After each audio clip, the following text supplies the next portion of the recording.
Hey everybody, welcome back to the Here to See channel. Got another Here Journal for you. 2 Corinthians chapter 8. 2 Corinthians, Paul's second letter to the church in Corinth. Here to See, focusing on sharing pearls of wisdom, nuggets of knowledge, understanding the difficult, and instructions for a better life. Lots of them in 2 Corinthians chapter 8.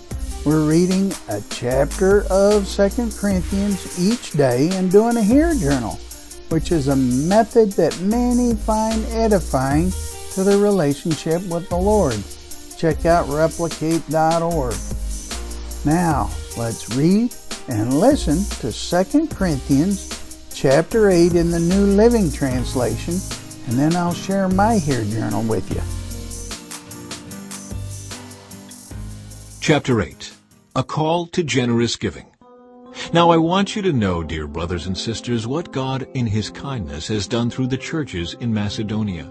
They are being tested by many troubles, and they are very poor, but they are also filled with abundant joy, which has overflowed in rich generosity.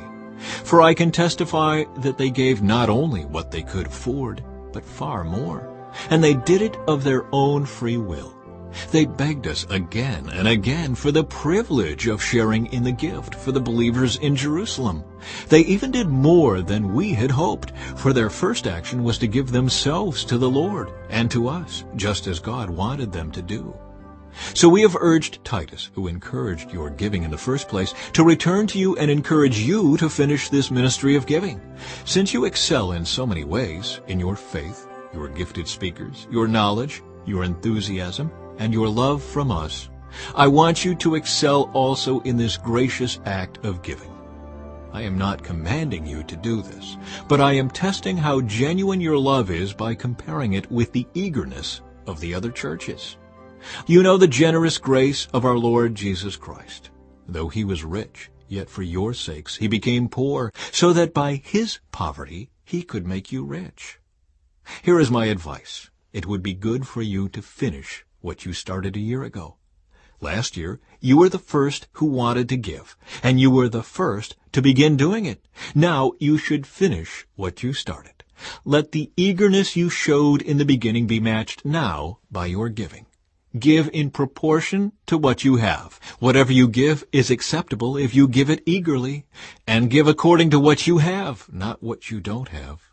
Of course, I don't mean your giving should make life easy for others and hard for yourselves. I only mean that there should be some equality. Right now, you have plenty and can help those who are in need.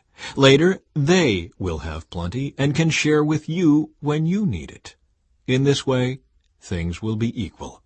As the Scriptures say, those who gathered a lot had nothing left over, and those who gathered only a little had enough. Titus and his companions. But thank God, He has given Titus the same enthusiasm for you that I have. Titus welcomed our request that he visit you again. In fact, he himself was very eager to go and see you. We are also sending another brother with Titus. All the churches praise him as a preacher of the good news. He was appointed by the churches to accompany us as we take the offering to Jerusalem, a service that glorifies the Lord and shows our eagerness to help. We are traveling together to guard against any criticism for the way we are handling this generous gift. We are careful to be honorable before the Lord, but we also want everyone else to see that we are honorable. We are also sending with them another of our brothers who has proven himself many times and has shown on many occasions how eager he is. He is now even more enthusiastic because of his great confidence in you. If anyone asks about Titus, say that he is my partner who works with me to help you. And the brothers with him have been sent by the churches, and they bring honor to Christ. So show them your love and prove to all the churches that our boasting about you is justified.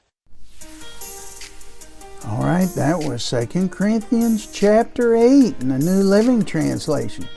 Now, for my Here Journal, first the highlight, verse 6. So we have urged Titus, who encouraged your giving in the first place, to return to you and encourage you to finish this ministry of giving.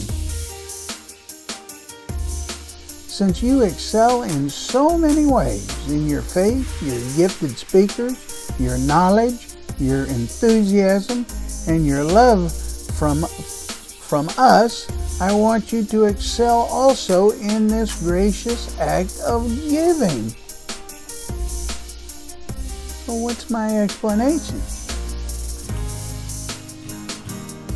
Paul writes to the believers in the church in Corinth, encourage them to be cheerful and obedient givers to support the ministry. So how do we apply that to today? My application. We too should be faithfully and obedient to the urging of the Holy Spirit when directed to give in service or resources. We should cheerfully give.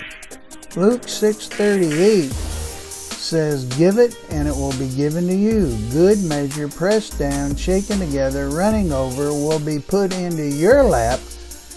For with the measure you use it will be measured back to you. So my response? Lord, thank you for your generous provision in my life. I strive to follow you faithfully and obediently in all of my ways, including giving as you so direct, with a cheerful heart. So now, how about you? You try here journaling. Read some scripture, do a highlight, an explanation, an application, and a response.